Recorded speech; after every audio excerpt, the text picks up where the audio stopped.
Hello, everybody, and welcome to the American Constitution Society's annual Supreme Court preview. I'm Caroline Fredrickson. I'm the president of ACS. And many of you are probably familiar with ACS, but in case you may not be, we were founded in 2001, and we are a national network of lawyers, law students, judges, and policymakers who believe that the law should be a force to improve the lives of all people.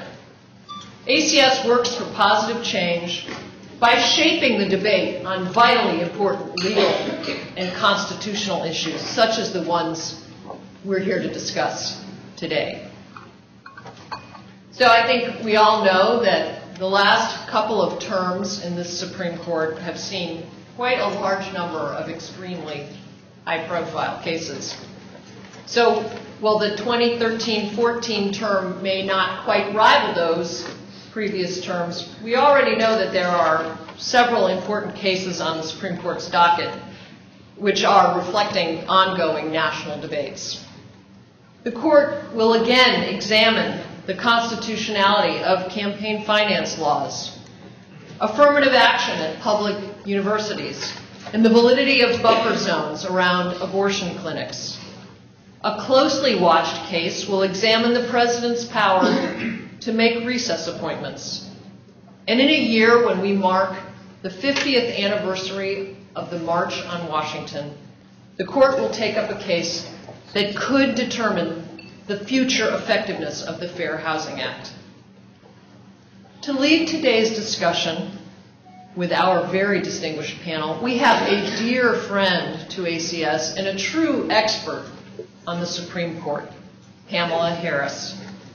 Pam is currently a visiting professor of law at Georgetown University Law Center and the former executive director of the Supreme Court Institute at Georgetown.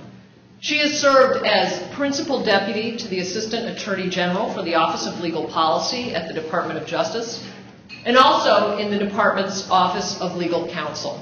She has been a member of the Supreme Court and appellate practice at O'Melveny and Myers, a lecturer at Harvard Law School, and co-director of Harvard's Supreme Court and Appellate Advocacy Clinic.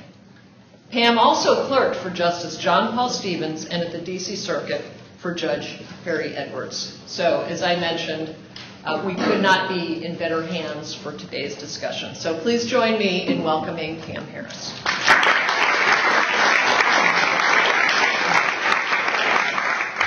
Thank you, Caroline. Thanks to ACS for having me here today, especially to Kara Stein, who worked so hard to organize this event. I couldn't agree more with Caroline. I think this has the potential to be a really significant term.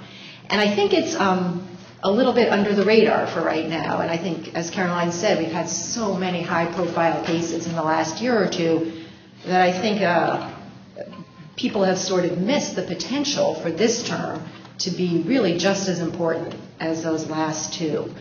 An unusual number of cases, I think, going right to a lot of hot-button culture issues: abortion, religion, affirmative action. I would add to that list the scope of federal congressional authority versus state authority, which used to be of interest only to academics and now has cultural resonance of its own. I think when you add this all up, it's going to be a really big term. The rulings in these cases will have very significant practical effect and doctrinal effects, spillover effects in other cases. And I also think people should be watching for how these issues are being briefed. We're seeing some really notably aggressive briefing on the more conservative side of these cases, a willingness to ask that precedent be overruled, to sort of push these positions unusually far, I think. And it'll be really interesting to watch how this plays out and how this kind of briefing shapes what the court will do and the narratives that the court will be putting forward when it decides these cases. So I'm going to turn things over now to our extremely distinguished panel. The downside of it being such an interesting term is that we have a lot of cases to go through, so we're going to move pretty quickly and save some time at the end for questions from all of you. And to save time at the beginning, I'm going to do introductions that will not come close to doing justice to our panelists. So forgive me. I hope you all have the biographical material in front of you so you can get a fuller picture of how lucky we are to have these panelists with us today. Just in alphabetical order, we have Randy Barnett, who is the Carmack Waterhouse Professor of Legal Theory at Georgetown University Law Center. In addition to an extremely distinguished academic career, Randy is also very regularly engaged with the public, writing opinion pieces and appearing on television. He's also remained very active in litigation in front of the Supreme Court, where he has argued cases and most recently played a very significant role in the challenge to the Affordable Care Act. Next, we have Joshua Civin, who is counsel to the Director of Litigation at the NAACP Legal Defense and Educational Fund. He plays a key role in LDF Supreme Court matters, and just last term he helped to lead the efforts in Fisher, the affirmative action case from Texas. He is probably our most recent Supreme Court clerk, Josh Clerk for Justice Ruth Bader Ginsburg. Next we have Andy Pincus, who is a partner at Mayer Brown in Washington, D.C., where he specializes in Supreme Court and appellate practice. He's also co-founder and co-director of the Yale Law School Supreme Court Advocacy Clinic. He's argued over 20 cases in the Supreme Court. He's filed briefs in more than 150, which is a stunning number, Andy. He is a former assistant to the Solicitor General, and he is a member of the ACS Board of Directors. And finally, we have David Strauss, who is the Gerald Ratner Distinguished Service Professor of Law at the University of Chicago Law School. He's also a former assistant to the Solicitor General. He was also an attorney advisor at Office of Legal Counsel at Department of Justice and special counsel to the Senate Judiciary Committee. He's written very widely on constitutional law, including his book, The Living Constitution, and he also is a member of the ACS Board of Directors. So I'm going to hand things over now, and we will start with two big cases that you might think of as structure of government cases. Noel Canning on the president's recess appointment power, and Bond on the treaty power, more specifically, Congress's authority to enact legislation that implements treaties, which again may sound a little bit dry, but this is just the latest in a series of cases considering the power of the federal government as opposed to the state. So I think this will actually be a pretty big case. David, would you start us off with Noel Canning? Sure. Pam, thank you very much.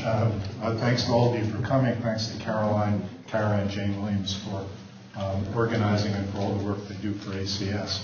As Pam mentioned, my case is Noel Canning. It's about the Recess Appointments Clause. This is a case that started out as a pretty important case and has become actually quite a remarkable case, at least potentially. So let me tell you what's going on.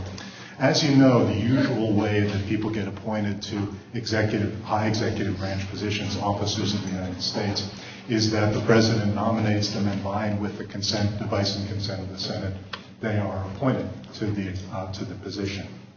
That's the usual way. There's also a clause in the Constitution, the so-called Recess Appointments Clause, that, roughly speaking, provides that when the Senate is in recess, the president can make an appointment without the advice and consent of the Senate, and that appointment lasts until the end of the Senate's next session. Now, I say roughly speaking because the exact language of that clause turns out to have been very important in the way the case developed. But first, let me tell you how the case got started. What happened is, and this started not in this administration, but in the previous administration, has continued in this administration, that the Senate, in order to prevent the president from making recess appointments, has adopted a practice from time to time that they call pro forma sessions, which means that the Senate will meet twice a week for literally less than a minute. One senator will be present. That senator will bang the gavel to call the Senate into session, bang the gavel immediately afterwards to end the session. And the thinking was, by having these sessions at very short intervals, there would be no recess in which the president could make appointments.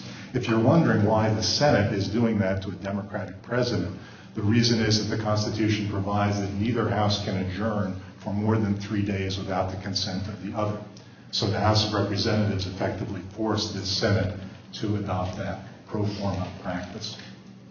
The case arose because President Obama, acting on the advice of the Office of Legal Counsel, took the position that those pro forma sessions did not interrupt the recess. That the Senate recesses and adopts a resolution, as it did in this case, saying we're going to meet twice a week, and the resolution actually says, but no business will be conducted.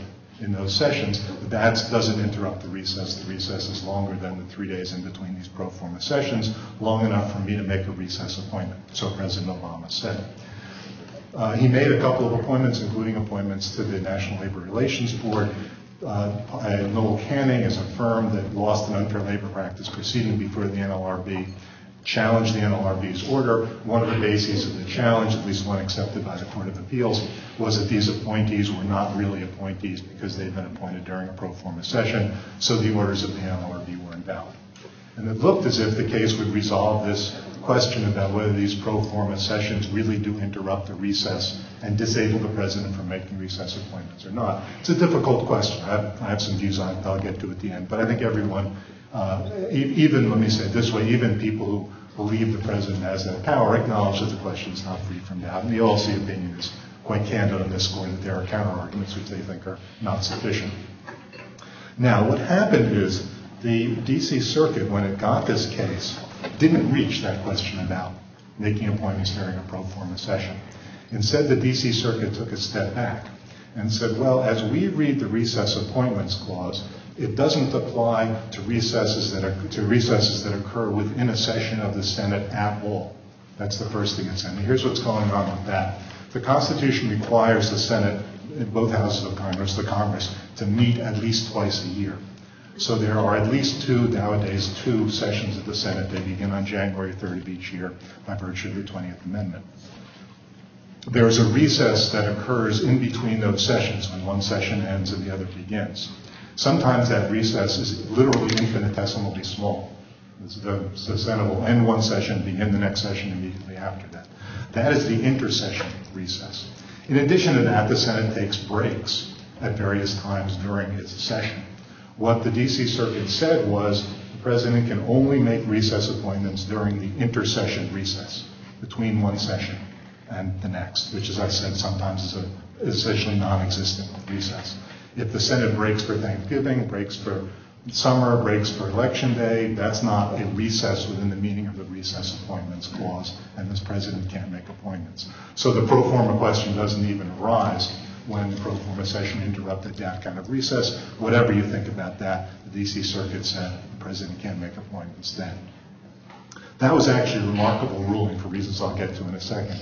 But not content to stop there, the D.C. Circuit went on to say what's more, not only can the president only make appointments during an intercession recess, the vacancy that the president is filling has to arise during that recess. So if you have a situation in which there's a vacancy, the president nominates someone, the Senate does not act, the Senate recesses, the president has to wait for the Senate to come back in session and cannot fill that vacancy until the Senate is back in session and then has to get confirmation. The president can only fill vacancies that arise during recess. Now, why is this a remarkable thing? It's remarkable because there is a very consistent, long-standing practice to the contrary on both counts. Since 1921, the executive branch has taken the position that intra-session recesses count as recesses within the meaning of the recess appointments clause since 1921 opinion of the Attorney General. The Solicitor General told the Supreme Court that by its estimate, 500 recess appointments have been made in those circumstances, including cabinet officers, a CIA director, and Court of Appeals judges have been appointed in those circumstances, which the D.C. Circuit now says those appointments would have been invalid.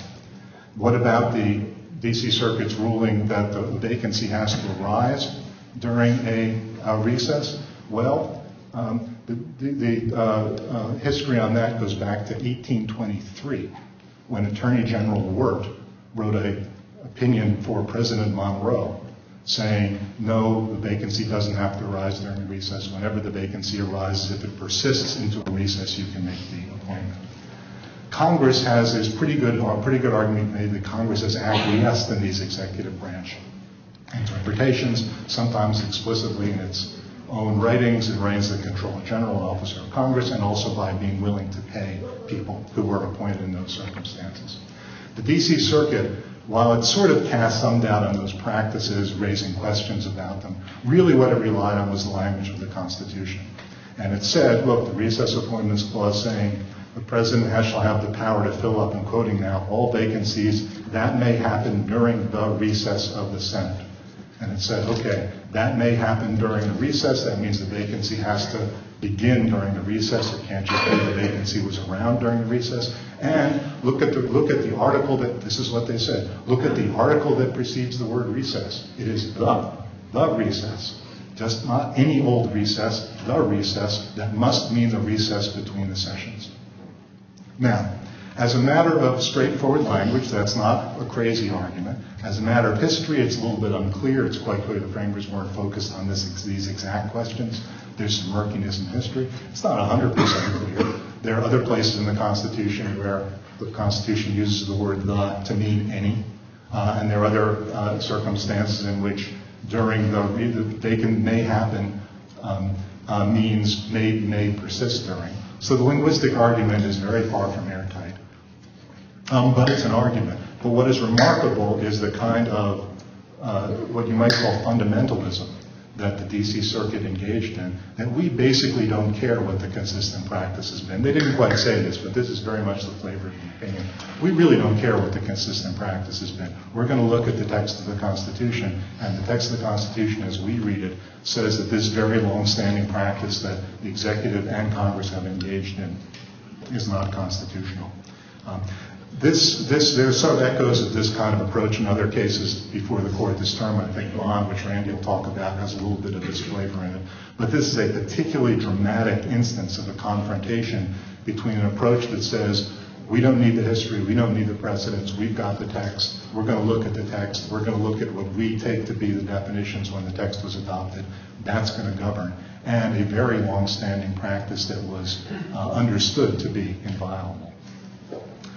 As far as the actual outcome of the case, the Solicitor General asked the Supreme Court just to decide these two questions and not to decide the pro forma question that was originally gave rise to the case. The Supreme Court did not agree and specifically instructed the parties to address the question about pro forma appointments. There's a bit of a bind here. You would think the temptation for the Supreme Court would be to say, well, we don't need to reach these broad questions that the D.C. Circuit raised. We'll adopt a sort of middle ground position and say pro forma appointments are no good. After all, everybody concedes, even the president's supporters concede that's an arguable question. We'll resolve that and not resolve the other questions. That would be a sort of a prediction one might make, and it might very well happen. The problem is that the D.C. Circuit opinion now casts doubt on the president's ability to make these appointments and essentially disables the president from making an appointment except during the possibly non-existent intersession recess and except for vacancies that might arise during the possibly non-existent intersession recess. The D.C. Circuit's put the president in that position. He's not going to make an appointment of some official who will take an action only to have the action invalidated because the appointment was invalid. So I think it'll be very difficult for the Supreme Court not to reach these questions and to come to grips with what I said, as I said, is a really fundamental difference in the way you think about the Constitution, whether the Constitution is something that was essentially frozen in time at the time of its adoption, or whether it's evolved over the years on the basis of current understandings. Do any of our other panelists want to add any thoughts to that? Yeah, I think I do. I agree with pretty much all of David's summary of the case and laying out the parameters of what was at stake and how the case came about. I suppose the one thing I would disagree with is the statement he made at the very end where he said that the position of the D.C. Circuit and the form of reasoning that was being used is we don't need the history, we just go with the text of the Constitution. I don't agree. I don't share that reading of the District Court, Judge Sentel's opinion in the D.C. Circuit. For example, David points out that Attorney General Doherty in the Coolidge administration had an opinion on this subject, and so did Attorney General Wirt. Well, the court relies on the opinion of Attorney General Randolph, the first Attorney General of the United States, and his opinion. So that's just one of many examples in the opinion where they do rest on the history, but it's the earliest history as opposed to a later developing history. So at that point, I would say the real divide here is not about the use of history, but about sort of which period of history matters the most. On the one hand, there's the period surrounding the adoption of the text, which is what the D.C. Circuit focuses on and what you might consider is necessary to show what the original public meaning of the text is, not just the text alone, but the text in light of its historical context. And the other approach to history is more of the traditional evolutionary approach to history, where the court looks at how our traditions have evolved over time. That's also historical inquiry, but it's a historical inquiry that picks up from the time of the enactment and carries forward through to today. And at that point, you do pick up practices like, for example, the first intra-session recess appointments, which were made after the Civil War, some 80 years after the founding. But it's a long time ago for today, but it's still a long time after the founding. So I think that that history is being used on both sides. It's just a slightly different use of history by each side. I think it's also worth stepping back and taking a look at what's really going on here. I think all of us who have had children or who have children have had the experience of saying, don't push the envelope because you may lose the privileges you already have. And it's pretty clear that what happened here is the executive branch pushed the envelope. There had been, as David says, this sort of accommodation, which was we don't abide by the restrictions that the D.C. Circuit has now imposed, but the recess, the intra-session recess has to be a long one, and there had never been any second guessing of the Senate's own determination of whether or not it was in recess. And the administration went past that and said, well, I'm the president, I can now decide whether or not the Senate is really in recess, and I'm deciding that they are, even though they say they're not. And I think to some extent that determination, sort of pushing past with the history established, put everything else in play. Because if you step back and look at it from the view of a judge, is it easier to say, gee, there's this hard and fast rule, intercession only, or do you really want to be in the situation of saying, well, some intra-session recesses are long enough, but we have to now decide, is 3, 5, 10 days enough? Does the president get to second guess the Senate? Does the Senate have to do business? Once you go past those hard lines, there's a lot of flexibility, although one rule is just to say we take the Senate at its word and that's the end of it. But if you're not willing to do that, some of these rules that may go back to the language and may go back to the earlier history seem more judicially adoptable than something that's a lot mushier. The other thing that I would say is if you look at the practicalities, the president presented the court with almost an all or nothing situation. Because the president's perspective basically is intra-session recess is fine, and by the way, I get to decide when there's a recess that's sufficient, essentially means I can use the recess appointment power at any time. The position adopted by the D.C. Circuit, as David said, is I can't use the recess appointment hardly ever.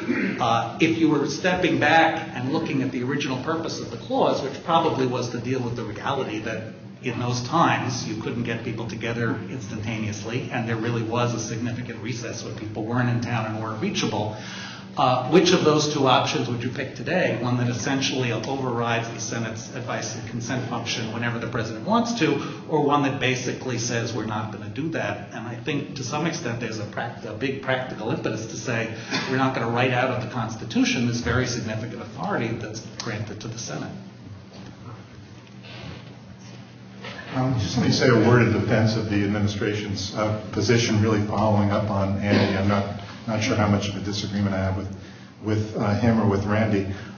There are two ways you could think about the recess appointment power. You could say, look, this is just a practical thing to deal with circumstances in which the Senate's not around and the president has to fill a position, and it's just to deal with that circumstance. And when the Constitution was drafted, when Congress left town for long periods of time, when transportation and communication are very slow, that could be a real practical problem.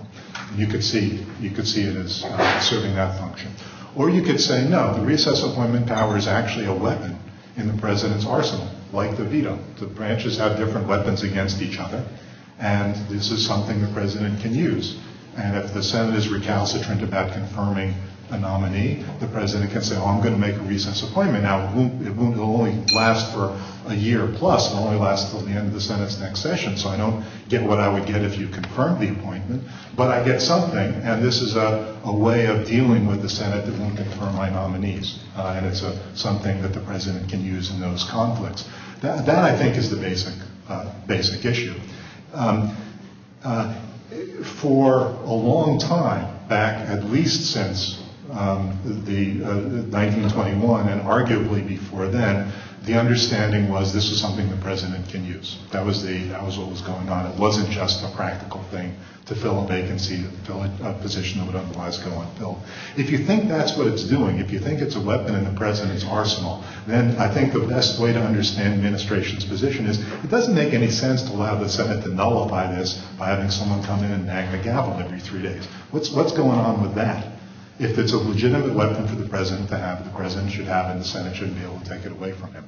I think that was their position. Now, what the D.C. Circuit essentially said was, no, that's the wrong way to think about it. The right way to think about it, the way the framers thought about it. And I think Randy is correct in saying they looked at more than just the words, although the sort of history is fragmentary, and there are lots of things, and there are letters that people wrote, and then there are letters that other people wrote that say the opposite. The usual sort of thing when you go back and try to reconstruct what people meant about an issue that they weren't thinking about. The D.C. Circuit effectively said, no, this is just for the practical problem. The Senate's nowhere to be found. Someone leaves office. Someone has to fill the office. That's all this is for. And as I said, that's not a totally implausible view about what it was originally meant to do, what the Recess Appointments Clause was originally meant to do. It is, however, way inconsistent with the way both branches have understood it. And I think there is a very good argument, I think actually the better argument, although it's a close case, to be made in favor of the administration's understanding. I'll move us on in 1 minute, but I'm sort of a chatty moderator, so I'm just going to say one more thing, following up on what Andy said about pushing the envelope.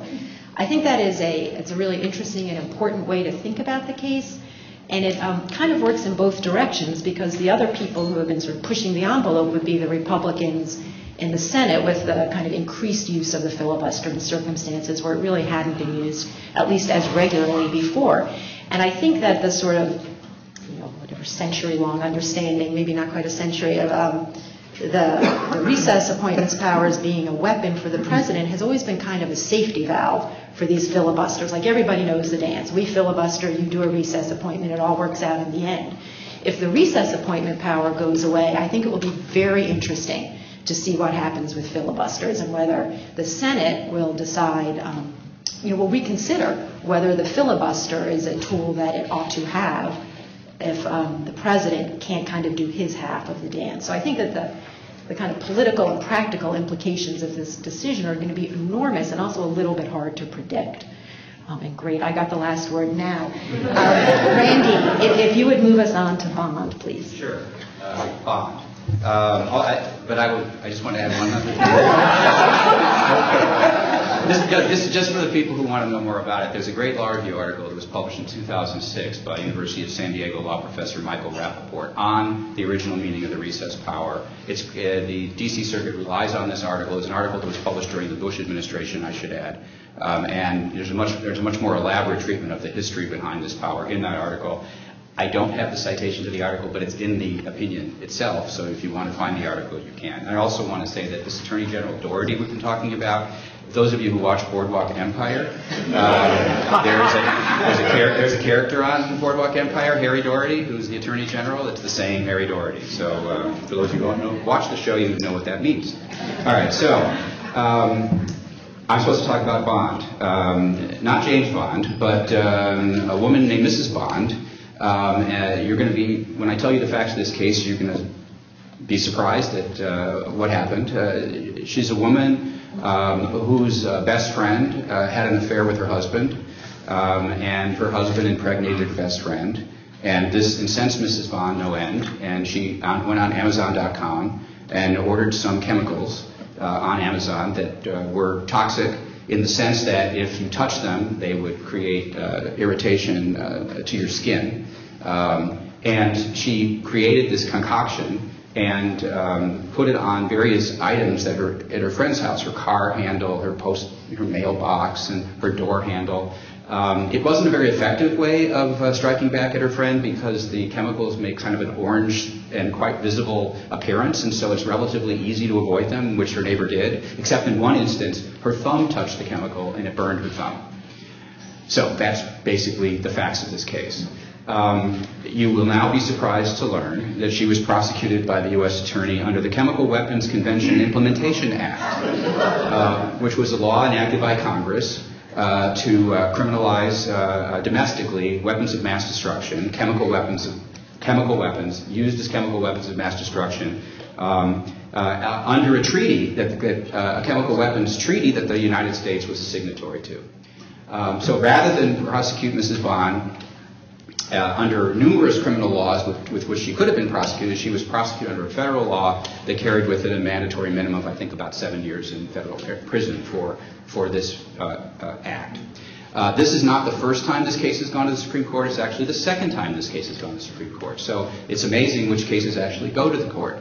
The first case was a very significant case and a harbinger of the NLRB versus Sebelius Affordable Care Act case, and it was the case, again, called Bond versus United States, in which the federal government challenged Mrs. Bond's standing to argue that this particular act of Congress was beyond Congress's power to enact, because they said that that's really an argument that states can make, but it's not an argument that individual citizens can make. And the Supreme Court unanimously held, in an opinion by Justice Kennedy, that no federalism, the idea that the federal government, the Congress is one of enumerated and limited powers, and then the residuum of powers is left to the states. Federalism is not only something that's there to protect states. In fact, it's really not there to protect states at all. It's really there to protect individual liberty. And the idea that you have this divided powers is a means of protecting individual liberty. So every person may, if they are in fact harmed by the prosecution under a statute like this, as she clearly was, because she's facing a federal penal rap, any person may come into court and argue that this statute was beyond the power of Congress to enact. So that got remanded down to the lower courts to decide whether it was within the Congress's power to enact. And so the question that is now returning to the court is not whether she has standing to sue, she does. Now the question is whether this is within Congress's power to enact. So what do we have here? Under what power was Congress asserting when it passed the Chemical Weapons Convention Implementation Act? It was not asserting the power over interstate commerce, which you can imagine it might have asserted, but the U.S. has denied that it's asserting that power. That was not what, the Solicitor General says that's not the power that's being asserted here. No, the power that's being asserted here is the power to implement treaties. In fact, it's the necessary and proper clause, which is why this case turns out to be a potentially very significant case. The necessary and proper clause says that Congress shall have power to make all laws which shall be necessary for carrying into execution the foregoing powers, which is the list of powers that exist in Article 1, Section 8, and all other powers that are vested in the government of the United States or any department or officer thereof. That's what the necessary and proper clause says. One of the powers that the President of the United States has, in consultation with the advice and consent of the Senate, is the power to enter into treaties with foreign countries. So, the President did enter into a treaty with foreign countries. It was a chemical weapons ban or chemical weapons control treaty that they entered into with foreign countries, and this treaty was ratified by the Senate. And now the question is, does Congress, this now includes the House, does the Senate and the House now have the power to implement this treaty in this way by rendering all chemical weapons, including this one, a violation of federal law, even though it's acknowledged by everyone that Congress would not have this power under its conventional theories, its enumerated powers, unless it was to assert the Commerce Clause power, which it doesn't in this case. So it's really only about whether Congress can, in a sense, enlarge its powers beyond that which it would normally have under its enumerated powers authority when it enters into a treaty with another country. So let me just try to explain this a different way. Imagine Congress enters into a treaty with another country that says, for example, that it commits itself, suppose the President enters into a treaty with another country that says, for example, that all weapons, all small arms shall be banned within a particular country, within the signatories to this treaty's country. And then this treaty is ratified in the Senate. Would that then give the Congress the power to ban firearms in the United States, which is a power that otherwise they might not have under federal law, under Congress's power? Well, one of the problems with this is, of course, the role that the Bill of Rights may play or the enumerated rights may play. And we know that as of the Heller decision, the Supreme Court has held that the right to keep and bear arms is a protected individual right. And so perhaps that would constrain the treaty power, the exercise of the treaty power. What this case raises is not the, and in fact it is settled law, that the Bill of Rights or the rights enumerated in the Constitution does constrain the treaty power. It does constrain the ability of Congress to make laws to execute a treaty. They cannot make laws to execute a treaty that violate a right that's protected in the Bill of Rights. So that's already been established. Now the question is, presented by this case is there a comparable restriction on the ability of Congress to regulate activities that would violate what we might call the structural principles of federalism? In this case, the principle that the kind of offense that took place here, which was engaging in this awful behavior which resulted in your good friend and neighbor's thumb getting burned, is actually the kind of offense that is not something that's within Congress's power to reach. It is the kind of offense that is historically within the state's power to reach. And the question is, can Congress have a broader power to reach this activity which it wouldn't normally have, because the Senate has ratified a treaty that the President has entered into. So that's really the issue. Now let me just say a little bit about what's going on both sides of this issue, because I think it's a very interesting question. The reason why I think it's potentially significant is it's another opportunity to revisit the question as to whether the limits on Congress's power is something that the judges or the judiciary or the Supreme Court will enforce. For a very long time, law professors and lawyers thought the court wasn't going to do that, didn't do that, but as of 1995 with the Lopez case, the court started to do that, and it's continued to do so through the NLRB versus Sebelius case. So this is another case like that. It's a case in which the courts are being called upon to express an opinion about whether Congress is acting within its powers. So let me just suggest a little bit about what the arguments are on both sides of this question. The argument against the constitutionality of this is that Congress may not, the President in cooperation with the Senate may not, simply by entering into a treaty with another country, expand Congress's domestic legislative authority. That is an improper vehicle by which Congress's power can be extended. The argument on the other side is that it's not extending the legislative power of Congress. In fact, the necessary and proper clause is an enumerated power of Congress. It says Congress shall have the power to make all laws which shall be necessary and proper to carry into execution the other powers that are granted in the government of the United States or any officer thereof, such as the power to enter into a treaty that's in the President's hands. And so this is within one of the enumerated powers of Congress, the enumerated powers of the necessary and proper clause. So on the one hand, there's this argument that this is a way that the Senate and the President can expand Congress's power beyond that which the Constitution allows. On the other hand, the argument is that the necessary and proper clause is one of those enumerated powers, and it allows the exercise of this power.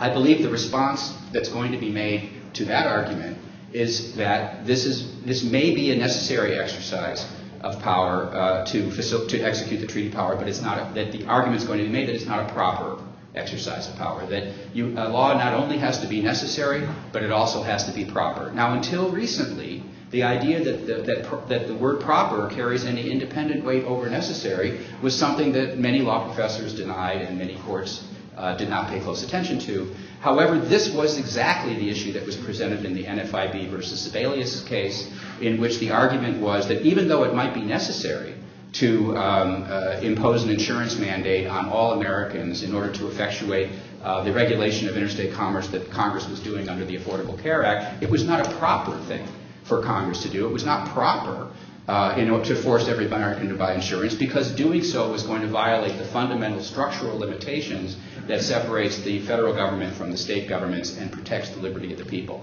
That was the argument that was made under the necessary and proper clause in the NFIB case, and that was the argument that was accepted by a majority of the court in the NFIB case, including by Chief Justice Roberts in his opinion, which was the fifth vote to uphold the Affordable Care Act under a saving construction, which basically said it was unconstitutional because it was improper to impose an insurance mandate on the people. But we can construe the statute as not actually doing that, which is how he finally reached his conclusion.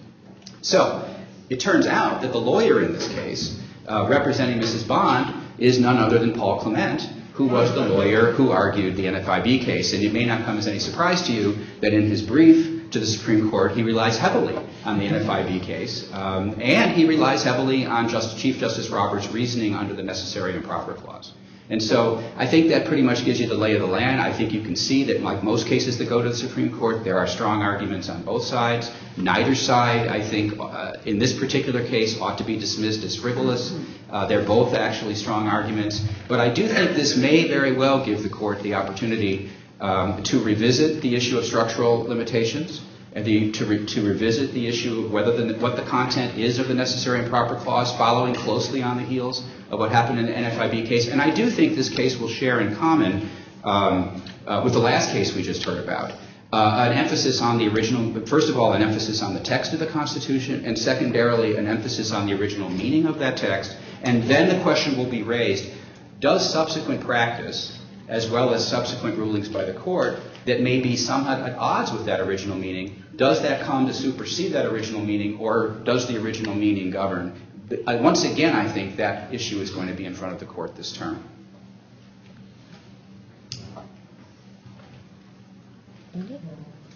David? I'd say a couple of things. Just on the question of history, I worked on a brief with some of your Georgetown colleagues and some other law professors that actually go into the history, and it's quite interesting because there's one case called Holland where, although there's a debate about how much attention it got, it's pretty clear that the Supreme Court squarely held that Congress does have this power. And I think most observers agree that that case has to be overruled for the Court to do what the petitioner, Mrs. Bond, would like to do in this case. So it also presents a question of adherence both to precedent, but also there is a lot of history, interestingly, in the early days of the nation about two questions. First of all, there's a sort of an antecedent question to the one Randy was talking about. What if the treaty is self-executing? What if this treaty... I was trying so hard not to get into that. And you'll find out why in just a second. Go ahead. What if the treaty didn't require implementing legislation, as some treaties don't, but automatically imposed a requirement on the U.S.? What would that mean, or a requirement of primary conduct? What would that mean? And it's pretty clear, I think, that self-executing treaties have not been found to have this limitation. And so this is a rather odd situation where, because the treaty is self-executing, it's not just the President and the Senate deciding. The House is brought into the equation, but by bringing in the House, the part of the government that's closer to the people, the government's authority is sort of lessened, which is a sort of an odd dynamic. Again, stepping back and looking at what's really going on in the case, it seems unlikely that the framers might have had that in mind. And it's another also reason why this kind of a law might be proper, because it's something that could be accomplished by a treaty, so why wouldn't it also be proper to be accomplished by a law? And also, as the brief that we filed sort of goes into in too much detail, there are some early examples, both in the early period and also examples prior to this Holland case that I mentioned, in which members of Congress, justices, and others quite clearly assumed that Congress had this power. It was a background assumption for lots of legislative debates and for other Supreme Court decisions that were prior to Holland. So there's a lot of history that will have to be, I think, thrown under the bus, or at least explained, in order to get to the place where the petitioner wants. I forgot to say one more thing about the case that's going to be useful to figure out what the possible outcomes are. I just forgot about it. And that is that, as I already told you in the NFIB case, what ended up happening is, in a sense, that we, meaning I was in full disclosure, I was one of the lawyers for the National Federation of Independent Business, so we included me. We thought our arguments were accepted by 5 votes, but then what Chief Justice Roberts did was adopt a saving construction, which he said that he was going to redo the statute so it didn't violate these principles. We objected to this. I still object to the move that he made there. However, in this case, Paul Clement is arguing that there is a saving construction that can be given the statute, and it's actually a reasonably plausible one. And that is that he says there's an exemption in the statute now that says that activities like manufacturing, agriculture, and other sorts of medical research are exempt from these or other peaceful activities. peaceful activities such as these, and then there's an other. And so he's arguing that in the U.S. Code, when the word peacefully for peaceful purposes is not typically used, but where it is used, it's used in opposition to purposes of war. And so what actually the treaty is about is it's trying to prohibit states from engaging in these warlike activities using chemical weapons. It's also trying to prevent private parties like Al-Qaeda and other terrorist private parties from engaging in these warlike activities. What it's not about is peaceful activity, a peaceable activity, which are not war-making activities. And he says if this exemption is given that saving construction, then the constitutional issue will be avoided. So what you might end up having is a very similar opinion to that which you saw in NFIB, which would be a ringing endorsement of the challenger's view of the treaty power that then says, but we don't have to, but because of that, because there's this constitutional problem, we are now going to save the treaty by giving it this saving construction in which it's limited to the use, to the peaceable use of toxic chemicals. Just two things. The case Andy mentioned, Missouri against Holland, the case that is drawn into question by the argument that Congress cannot, in implementing a treaty, Congress cannot exceed the powers it would otherwise have in the Constitution. Missouri against Holland said, no, the treaty power is an independent power. It doesn't matter whether Congress could have done this under the Commerce Clause or the Bankruptcy Clause or any other clause. If it's pursuant to a treaty that was lawfully entered into, that's all we need to know. That's what Missouri against Holland said. This is a big deal opinion. It's a celebrated opinion. It's written by Justice Holmes. It's an opinion that uses the metaphor of a living constitution very centrally in its reasoning. And for it to come into question, certainly for it to be overruled, that would be a big deal. This is a foundational case. And that's why I thought, and I think Randy concurred, that this has something in common with the recess appointments case. Second, Randy's right that the Congress did not rely on the Commerce Clause and the government did not rely on the Commerce Clause below. But the Solicitor General does make a Commerce Clause argument in his brief, and he acknowledges the points Randy made, that this wasn't what Congress itself invoked, and we're making it here for the first time, and asks the court to accept the argument nonetheless. The significance of that, I think, is the following. After the Affordable Care Act case, and the fact that, as Randy said, 5 justices agreed that the Affordable Care Act exceeded Congress's power under the Commerce Clause, aided by the Necessary and Proper Clause, although 5 upheld it on different grounds. If you took the logic of, well, it's not clear what the logic of that opinion is, but one way you might understand the logic of that opinion is really to eviscerate an enormous number of things that the federal government does, because the connection between the mandate and interstate commerce was much, much closer than the connection between a million things that are accepted that Congress does and interstate commerce, including one that Randy attacked and consistent with his position in Raich, the case about the possession of marijuana. But he lost that case. The court said, no, there's a person growing marijuana on her own property that has enough of a connection to interstate commerce. Right, but that's less than 5. But seriously, one question is, well, do they really mean what they said in the Affordable Care Act case? In which case the federal government is really going to be not going to be able to do a lot of things that it currently thinks it can do? Or was the Affordable Care Act case just this blip, a little bit like Bush against Gore, that it sort of happened and now it's going to disappear from the scene? And this case could shed some light on that. Because if they do address the Commerce Clause ground, as the Solicitor General suggests, and if they say, no, this is okay under the Commerce Clause, that would suggest to me that the Affordable Care Act case was just one of those things and it's going to disappear. If they take the Affordable Care Act case seriously, then who knows where this will end. The reason I say that is because these law enforcement things are sort of where the rubber hits the road. That if you're really serious about paring back the power of the federal government, law enforcement, federal criminal law enforcement is one of the areas where you're really going to cut it back, and I think a lot of justices on the court are going to be reluctant to do that. Thank you very much. I'd like to move on now to talk about a pair of cases that the court either will hear or likely will hear involving religion, church-state issues, the Establishment Clause, the Religious Freedom Restoration Act. And Andy, can you get us started on that? Yes, I'll start with the one that the court will hear, which is called the Town of Greece case, and it brings us back into the world of Establishment Clause and prayer. And this case involves prayers at the beginning of the town board meeting of the Town of Greece. The town board created a list of clergy, used a list of clergy that the Chamber of Commerce had created to invite people to give prayers. Lay persons were also permitted to give prayers. But as with all of these Establishment Clause cases, the particular facts are really where, to use David's phrase, where their rubber meets the road. So let me just throw out a few. The majority, and in some years the overwhelming majority of prayers contained clear sectarian Christian references to Jesus Christ, for example. The prayers were made on behalf of the town, the Court of Appeals found, using we, us.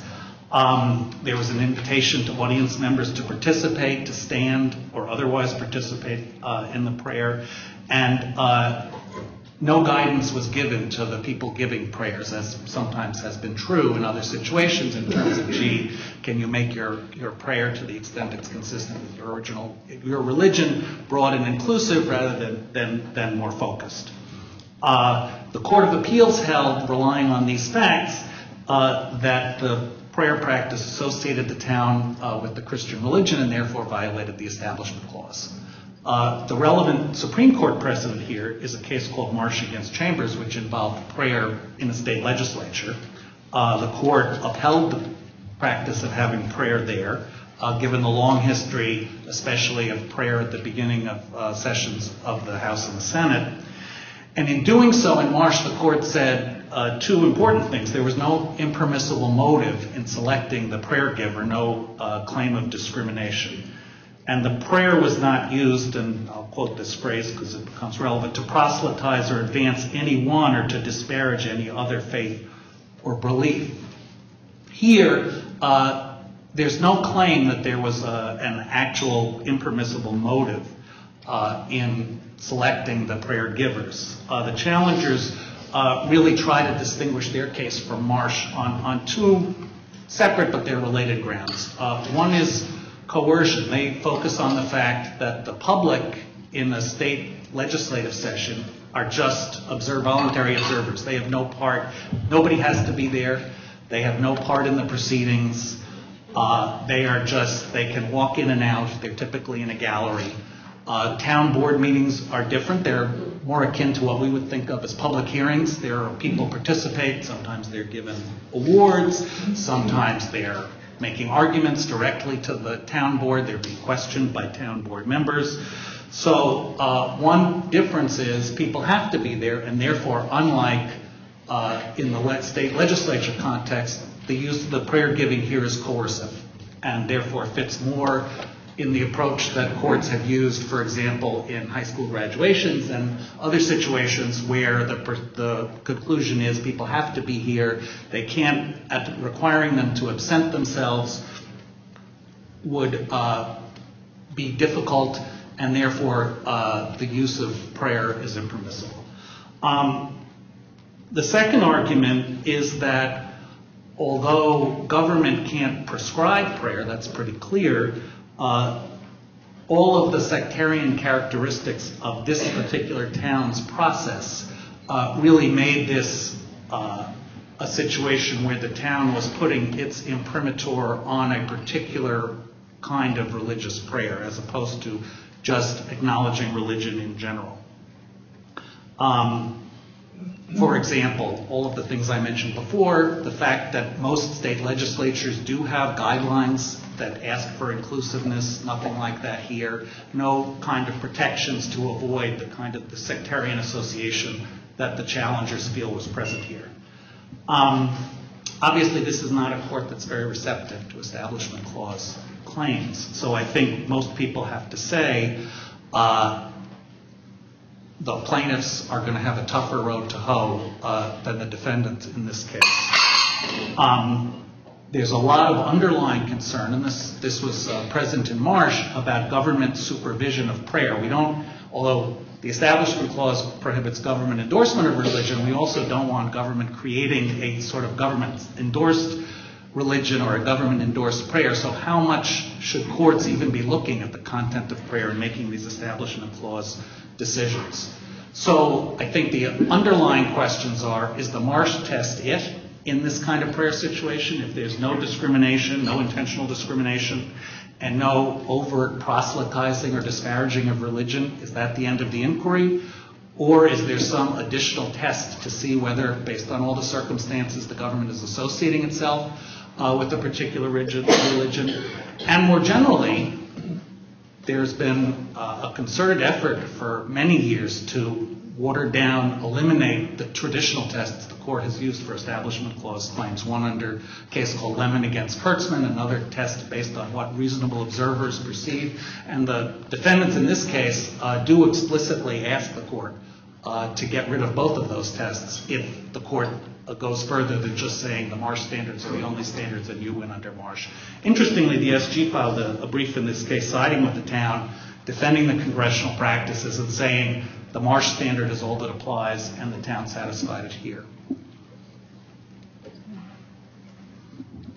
Anybody have anything to add on this? Okay, then I'm just going to say a word or two. I think this is just such an important and interesting case, but really, really important. And for me, kind of the central question has been lurking in the court's law for so long. As Andy sort of alluded to, this is not a court, and for many years hasn't been a court that's particularly receptive to Establishment Clause claims. And instead, it's a court that has been very receptive to claims that there needs to be more room for religion in the public square, that's sort of where we're headed. And I think that's, when people say that, religion in the public square, it sort of instantly raises this question, which the court hasn't fully confronted yet. Okay, whose religion? Which religion? I mean, once you say you're opening the public square to religion, those questions come right up. And yet the court has for a long time managed to avoid them. And I think that this, people, when they say more religion in the public square, it's easy to think of religion as kind of a generic thing. It's just religion. It's not the way most believers experience religion. It's very specific, people's religions and their religious commitments. And so I really think this case is going to force the court to begin to grapple with how it will answer this question: which religion? Whose religion? Majority religions, minority religions, theistic religions, sort of Judeo-Christian, or all religions. It's going to be a very difficult road that this court has set for itself in its prior cases. And I do think this case is going to be one where it's going to have to confront some of these questions. Yes, I think it's very interesting because the easy off-ramp for the court in this case would be to say, well, this government meetings is different. We just have this test in Marsh. This is okay. We're not saying anything about anything else. That's possible, but as I say, and as Pam said, there are a lot of broader questions sort of lurking here about their entire jurisprudence that could come into play.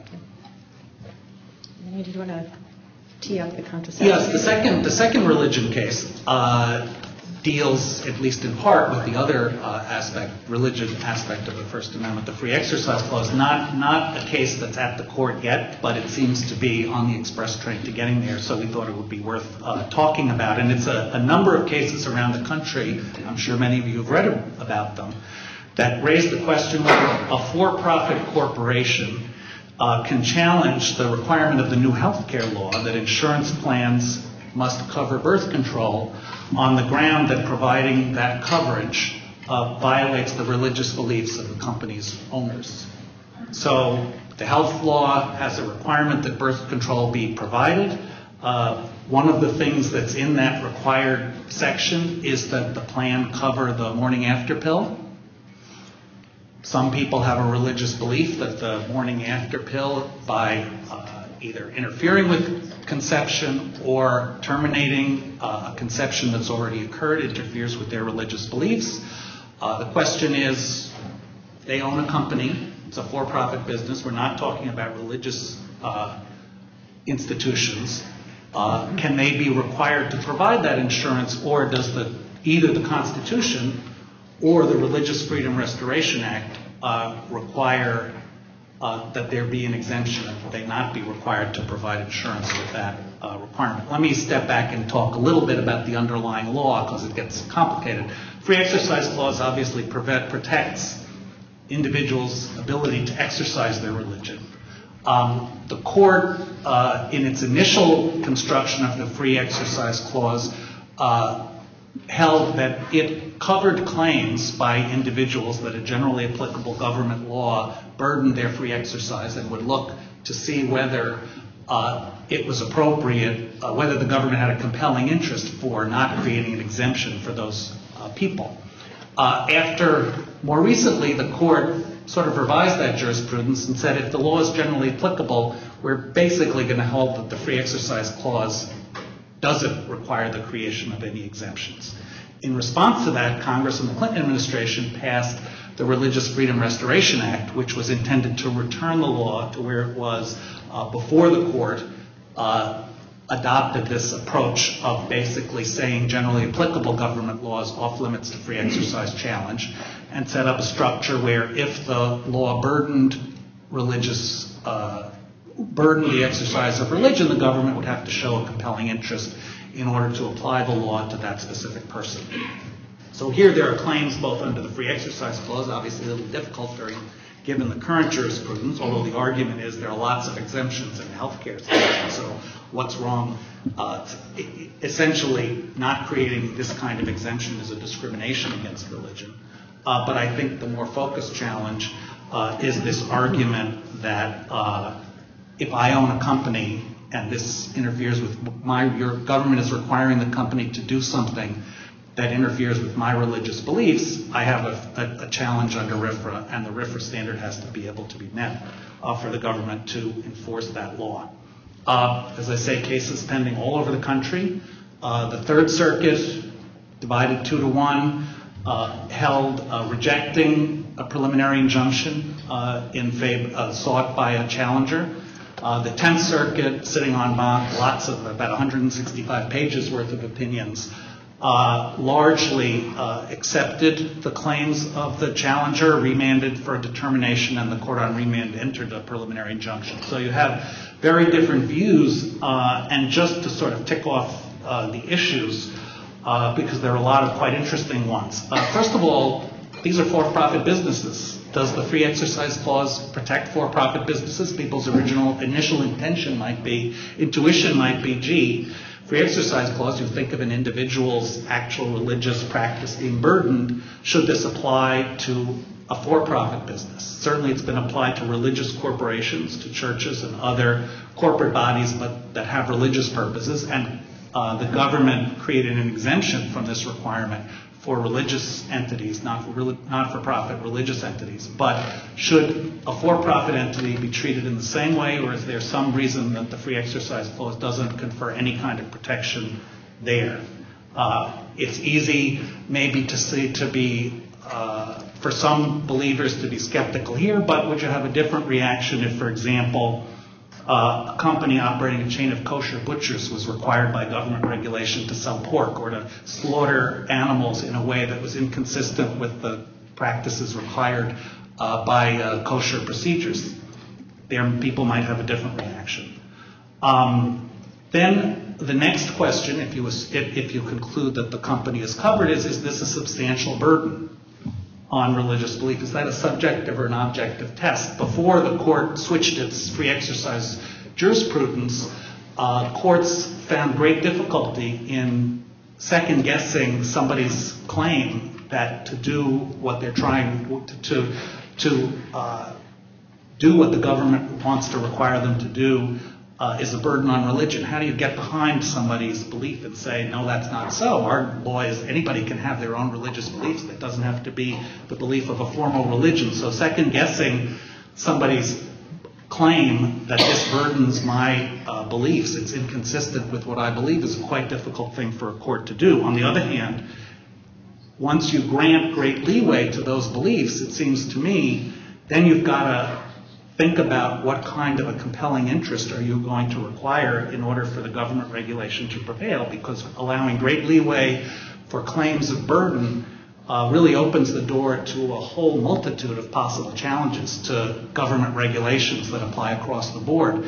Does that mean that the compelling interest test is going to apply differently in those situations. Should it apply differently in a situation like this one where there's an effect on third parties? Obviously, the decision by the owner of the company not to provide this insurance has an impact on the company's employees. Is that relevant in assessing the compelling interest of the government or not? So lots of really, really interesting issues here. There was a case decided before the court changed its free exercise jurisprudence called the United States against Lee, which involved a claim by someone who was a Mennonite that paying into Social Security for employees violated his religious beliefs, and therefore he needed an exemption from the Social Security requirement that employers pay into the Social Security fund. The court found that that was a burden, that requirement was a burden on his religion, but gave pretty short, didn't take long to decide that the government had a compelling interest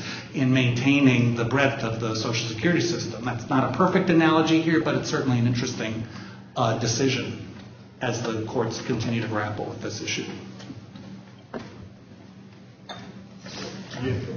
Okay, sorry.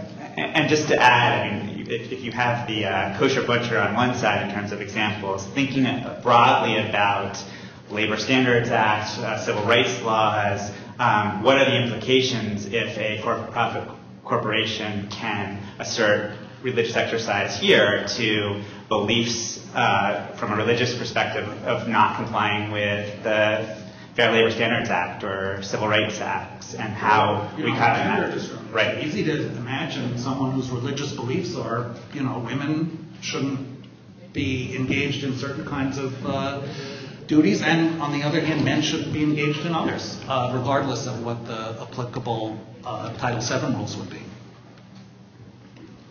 Just an observation in the regime Andy was talking about before the Supreme Court changed the law, in the regime where the Constitution, as the court interpreted the Free Exercise Clause, as the court interpreted it, forbade burdens on religion even imposed by neutrally applicable laws. The interesting thing about that regime was that people making those religious freedom claims almost always lost. The outcome in the United States against Lee, the case about paying Social Security taxes, was typical. There were a few, I think 3 or 4. There was one case, Wisconsin against Yoder, where the Amish got to take their kids out of school, and then there were a series of cases involving Seventh-day Adventists who didn't want to work on Saturday and wanted employment compensation. They won. Everybody else lost, because as you can imagine, there were a bunch of people who made various claims, including a claim that I can't have a Social Security number because giving me a number will steal my soul. That person lost too. People in the military who didn't want to, who had religious reasons to wear certain headgear, they lost. So in that time, although nominally the Constitution was interpreted in a way that seemed very favorable to religious exercise, in practice it wasn't particularly favorable to it. And if that regime carries over, these claims should not have much chance of succeeding. Whether it will carry over or not, of course, is unclear. And then you do get into these questions about various other kinds of laws and the extremely open-ended issue about what counts as a compelling interest. Given that this is an ACS event, I thought I would add that the justice who wrote the opinion that said that generally applicable laws would withstand free exercise challenges was Justice Scalia. I'll just add one thing to sort of parade of horribles we were talking about. And this isn't really the parade. This is the next guy in line. This is really a gay rights case. We had the same-sex marriage cases last term. This is the next gay rights issue. As states and localities start to pass anti-discrimination laws that cover sexual orientation, as we start to see same-sex marriage, there's already bubbling up quite a number of cases with people presenting, or I should say businesses, presenting religious objections to compliance with those anti-discrimination rules. There's a case coming out of, I think it's New Mexico, a commercial photographer wants an exemption from a local public accommodation law that would allow the photographer not to photograph same-sex marriages because of a religious objection, allow the business, I should say, not to do business with same-sex marriages. So this is really, there is a whole parade of horribles, but I really think next in line is this issue. So I think a lot of people are going to be watching this case very closely for a number of different reasons. I'm going to move on now to Josh. We'll talk about 2 big civil rights cases, which Caroline mentioned earlier, that are both on the docket for this term. Which one would you like me to start with? You pick. I will start with Mount Holly. Mount Holly is a case out of New Jersey, and the facts of this case deal really with a statutory interpretation question, but lurking here is broader questions that have focused and crystallized when it got to the Supreme Court. So the town of Mount Holly wanted to redevelop a neighborhood. Mount Holly is a town that's about 60% white, and there's one neighborhood in the town that's predominantly minority. That's the Mount Holly Gardens. And the town wanted to redevelop that neighborhood. And this is a neighborhood that was military housing back in the 50s, semi-detached red brick houses, lots of homeowners, lots of families that are close-knit and have been there for a while. And the town decided that they were going to demolish the entire neighborhood and replace it with houses that primarily couldn't be afforded by the people who currently live there.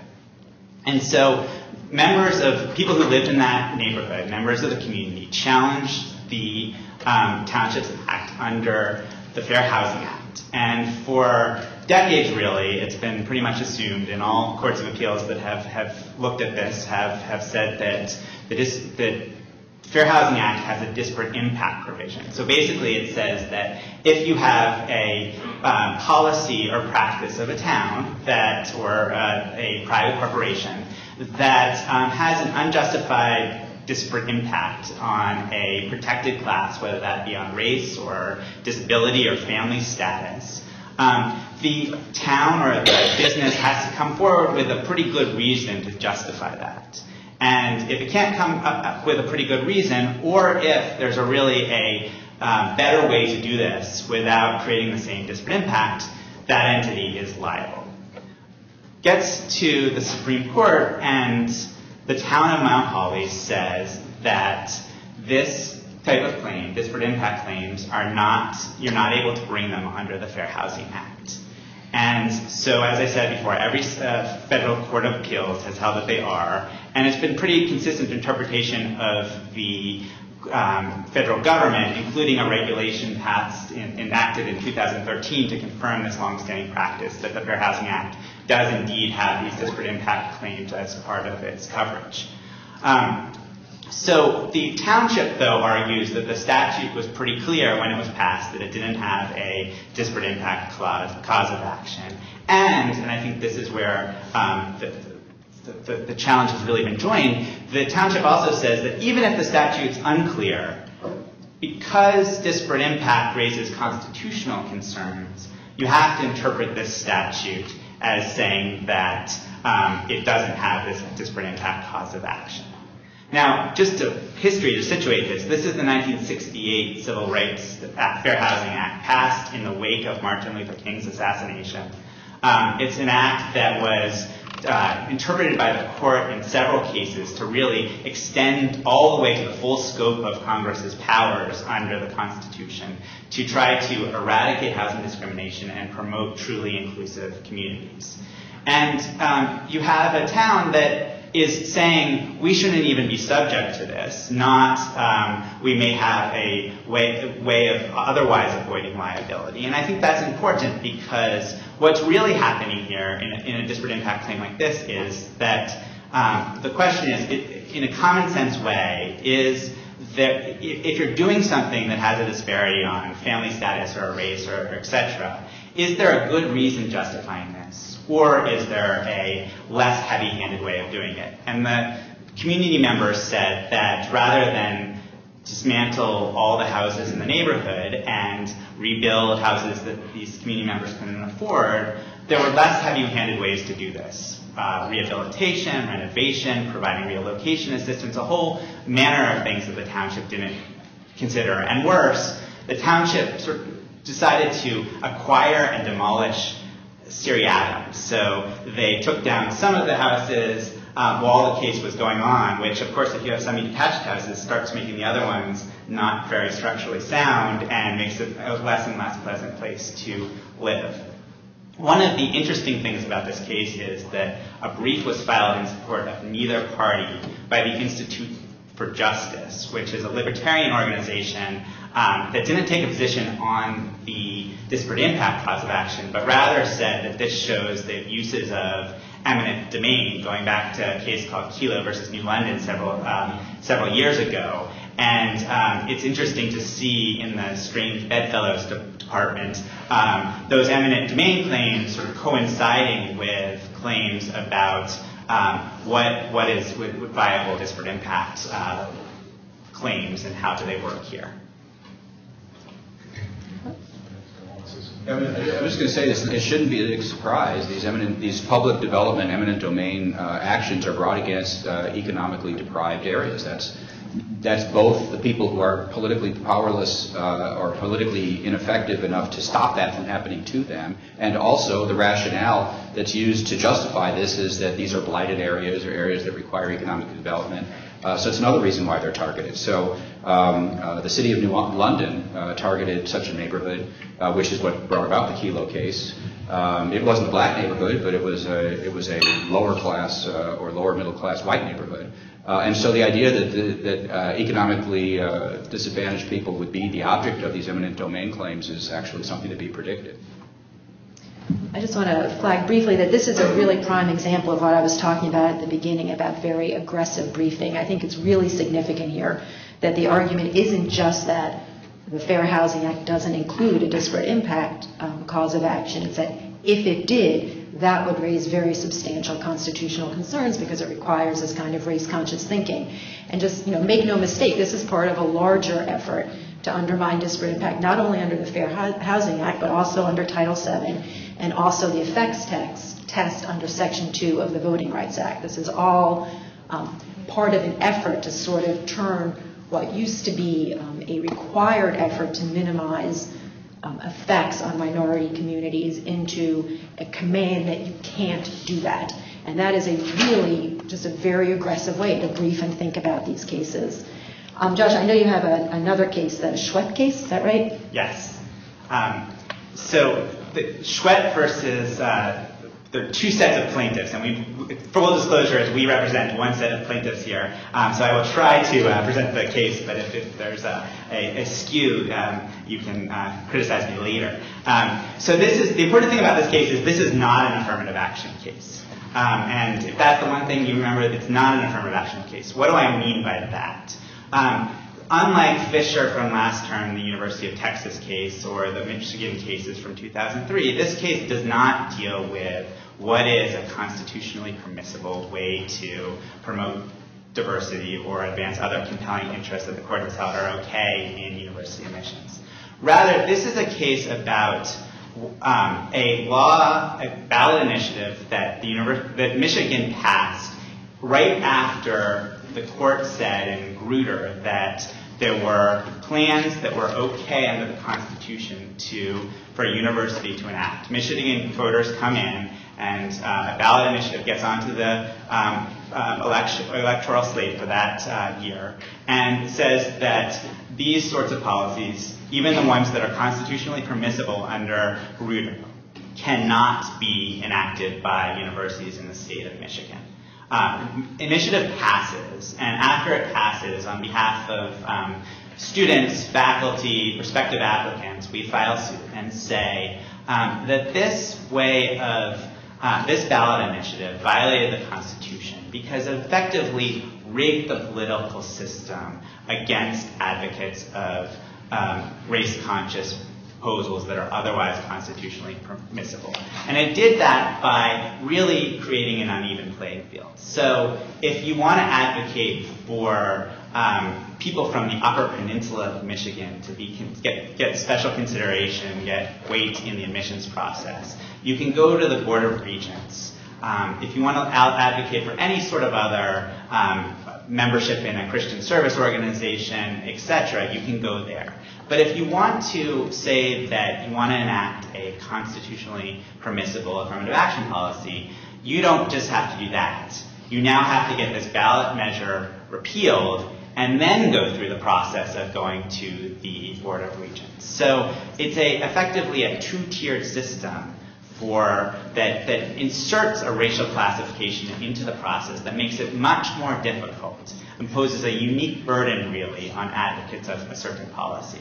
And this type of claim is well established in a couple Supreme Court cases, Hunter versus Erickson and Washington versus Seattle, that stand back and deal with attempts to really tilt the playing field. A law in Washington State, for instance, that says that busing is permissible for every other purpose except for to address de facto segregation in your school district. And the court said that that interjected a racial classification into the political system.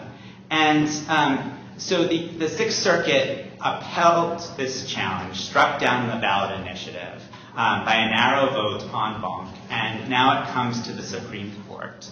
And there are a variety of ways in which the Attorney General of Michigan tries to distinguish those two precedents, including by saying that the Board of Regents aren't really a political process at all, even though they're elected, and even though the University of Michigan Board of Regents have come in and said, oh, wait a second, this is the epitome of politics in our state, and people run in contested slates that actually are for or against their affirmative action.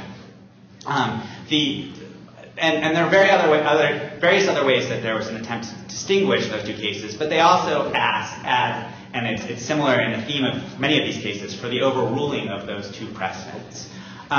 In our brief, we take a lot of effort to say that, counter the notion that these two cases are outliers in constitutional law, but rather say that this doctrine of saying that political structurings like this are unconstitutional really goes to the core of equal protection. Because the political process, when race becomes a predominant factor in how you allocate where issues are situated and who decides them, and you do a different approach for race than everything else, you start to get back to those cases like Million, where the town of Tuskegee rejiggered its districting so that all black voters were outside of the town and all white voters remained inside the town, just as blacks were finally getting into a position where they could have some political power. And if you trace a line between those cases, you do see that the court's concern about racial classifications creates a link and a thread that's very critical here. The other thing that I'll say, and I know that we're going close on time, is that these bans also have had a significant impact in California and in Michigan already in terms of promoting the types of diversity that the court said was constitutional in Grutter, the Michigan case. That's not to say here that there would be any constitutional problem, at least under this theory, with the university saying that we do not want to enact a permissible policy, or even with the state going about in all sorts of other ways deciding that it doesn't want to pursue affirmative action. It's just this two-tiered structure that creates, consistent with a lot of constitutional doctrine, a big problem that we believe that the 14th Amendment was designed to counteract. Anyone want to just time for like a quick thought or two? A quick thought. I think this case, I mean, it's a difficult case. I think that the Supreme Court's likely, I mean, despite Josh's great advocacy, is likely reversed, unfortunately. But it's a chicken come home to roost, and here's the story, I think. In 1975, the court decided a case called Washington against Davis, in which it held that unless a law explicitly classifies on the basis of race, people challenging it on the grounds of race discrimination, challenging it under the Constitution, have to show a discriminatory intent. Whatever the effects don't matter, you have to show discriminatory intent. Now, that standard is hard enough to apply if you're dealing with some discrete decision maker, a single official. But in principle, the question in a case like this ought to be, did the voters of the state of Michigan, when they outlawed affirmative action, were they acting with racial animus? Now, how do you answer a question like that about a statewide electorate? Maybe they were, to some degree, undoubtedly they were, to a large degree, decisively. How do you figure that out? What kind of evidence do you take? It's a crazy inquiry, but it's the inquiry that Washington against Davis conceptually, in principle, ought to force on the courts. So instead of doing that, the courts have kind of come up with this doctrine that Josh described very well about how, well, if it creates a political blockage in the system on an issue that is somehow racially tinged, that makes it suspect. That's not a bad surrogate for the unimplementable Washington against Davis test, but the courts never acknowledged it's a surrogate, and that makes this line of cases vulnerable. And the vulnerability, of course, is, well, what counts as a racial issue? I mean, there are plenty of things that are not overtly racial in the way that busing or affirmative action is, that are probably racial. Measures having to do with the criminal justice system or public expenditures or the tax code. So this really is a problematic area, and it's a tough road to hoe for Josh's side, but it really was created by the court when it gave this very limited interpretation to the sort of great principle that you can't discriminate on the basis of race. This is another example of a kind of a conflicting view, a fundamental divide, political divide about what role race plays in law. And just brings this, again, this is another case that's raising the same issue. On the one hand, you have those who think that the use of race for any purpose is highly suspect and needs an exceedingly strong justification to use, for example, to justify, like, for example, a remedial use of past discrimination. And on the other hand, you have people that say it's the invidious use of racial categories that's prohibitable. But the use of racial categories to help people as opposed to hurt them is something that's not only constitutional, it's a good thing. And so you do have, again, this is another example of this perennial clash of these two visions, these two conflicting visions of how race plays, and that's why each side thinks they're right. And each side thinks they have the moral high ground. And then both sides disagree with each other. I will just mention, as perhaps a indication of where this case may go, is that the U.S. did not file a brief in the case. And it's understandable they might not, since it's a state law case. It really isn't about a federal law. But nevertheless, the fact that the Obama administration chose not to get involved in the case suggests something about what the outcome of this case might be. Just to respond quickly, although history really instructs that targeted political restructuring like this tends to disadvantage racial minorities, I think our point here is that allowing either side of the debate to manipulate the political process creates these problems and really increases the salience of race rather than consistent with a lot of precedent that the court said. The idea here is to reduce the polarization of the process. And there's really interesting evidence in terms of looking at the vote in Michigan that this was a far more polarized issue than ordinarily affirmative action, which can be polarizing. But this vote, because of the way that it injected race in a one-off ballot initiative, was another order of magnitude in terms of political polarization. And just to add one last thing, I did a brief in this case for a number of legal historians, and it's, again, interesting to think about the use of original intent and history, because if you look at here, what's relevant, of course, is the 14th Amendment. And the framers of the 14th Amendment were not shy in expressing their concern about, they were in an era where exactly what states were doing was to make the state political process unresponsive to the newly freed slaves. And it's one of the things that the 14th Amendment was intended to deal with. So it will be interesting to see, I think, when we see the argument, hear the argument, see the opinion, whether any of that history makes its way into any of the opinions. I am so sorry. I see that I have run us right out of time, and I particularly apologize to David and Randy, who were prepared to talk to you about two free speech cases the court will hear. One is a follow-on to Citizens United about whether it's permissible under the First Amendment to limit aggregate campaign contributions. One is a follow-on to Hill versus Colorado, in which the court upheld buffer zones around abortion or reproductive health clinics in order to protect patients of those clinics. This is a different law. The challengers are trying to distinguish Hill versus Colorado, but also really asking that the court just overrule Hill versus Colorado. If we have time for just a couple of questions, if you have interest in those cases, maybe Randy and David can talk to you about them then. Yeah. I just for this. Thanks. John Bale. I'll come back to Andy's case on the case that the court hasn't taken yet. I think one of the things, and any of you can comment, one of the things that's most interesting to me about that case is that it's really also a case about what is a corporation. Certainly a question of huge interest, and a case I think that Citizens United has a great direct bearing on how you think about that case, and that's only my point. I think it's maybe an even bigger case for that reason, doctrinally. I think in the political era, it has a huge impact directly.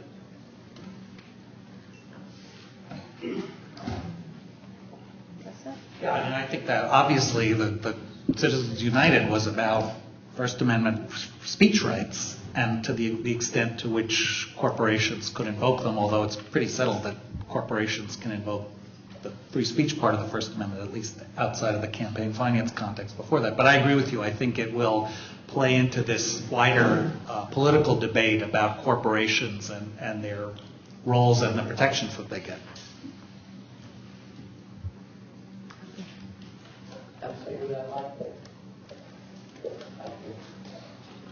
My name's Henry Green. Do any of you know if the court has accepted cert on any cases that might cause it to revisit Williams v. Illinois, which really lets the confrontation clause and how it's applied in trial courts a mishmash, and it's been very difficult for both trial judges and practitioners to deal with. Does anyone know if anything's happening on that? I'm not aware of any confrontation clause cases yet. But I'm sure we haven't seen the end of that saga. Yeah. Hi, Michigan Class 88. I want to go back to that ballot initiative. Doesn't this case potentially nullify judicial review and eviscerate Marbury versus Madison by institutionalizing a tyranny of the majority, a racist majority? So that's definitely a way that you can argue about this case. I think that, but I think to focus more narrowly, I think that ballot initiatives, the court and others have said that as a general matter can be, direct democracy has its pluses. I think that, and there are a bunch of political science briefs in this case as friends of the court that make arguments about why we want to be particularly concerned about ballot initiatives, without saying that overall they're a bad thing, that target racial minorities or target civil rights initiatives. And I think that, again, that's not to say that the Constitution is only, and ballot initiatives can only target minorities, that infusing race into the process of a ballot initiative and selectively is something that can be concerned. So I appreciate that that's a way to go. I think that the argument here is framed more narrowly.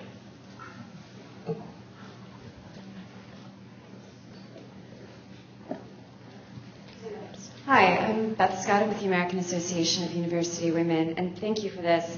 I was wondering if any of you would feel interested or even feel yourself qualified to speak about Klein versus, I think it's Oklahoma Coalition for Reproductive Justice, and the unusual track that the case is taken before the court, with the court requesting additional medical information and things like that. And it's just, as I understand it, it's actually very unusual for the court to request this after taking the case. So I was wondering if you had any insight on that and what that possibly means for the court's thinking. I can say just a few things about it. Yeah, I mean, we didn't cover it because it's unclear whether the Supreme Court will really address this case this term. But there is this very big abortion case. The court has technically granted cert, and as the questioner said, then sent the case back to the Oklahoma Supreme Court. I think maybe not so much for medical information as for an authoritative construction of the state statute.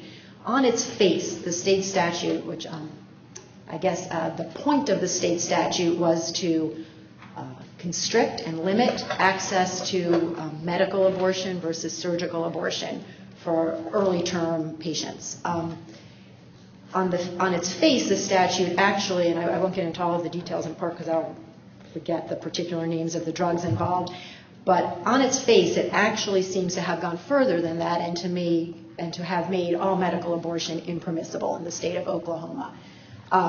The state is more or less conceding that, look, if you read the statute that way, we have a constitutional problem, maybe, but don't read it the way it seems to read. Read it this other way. It's offered kind of a saving construction. The Oklahoma Supreme Court, when it heard this case, didn't really say one way or another how it was reading the statute. And that's why it's going back to Oklahoma. I think if the Oklahoma Supreme Court were to say, look, we're reading the statute the way the words read, and we think that the statute is fairly read to prohibit all medical abortion, I think that will be one case, a very different case than if the court were to say, oh, no, it's just sort of, we adopt the saving construction, it's limiting the circumstances in which you can have a medical abortion, but it doesn't outlaw it entirely. That's a different case. And it's a little unclear to me how the Supreme Court would respond to each of those readings in terms of whether it wants to keep the case or not, and whether it will ultimately issue a ruling on the merits in this case. If it does, it's a huge, big case, no question about it. Oh, are we done? We're done. I really am sorry that we ran so over time. Please join me in thanking our wonderful panel.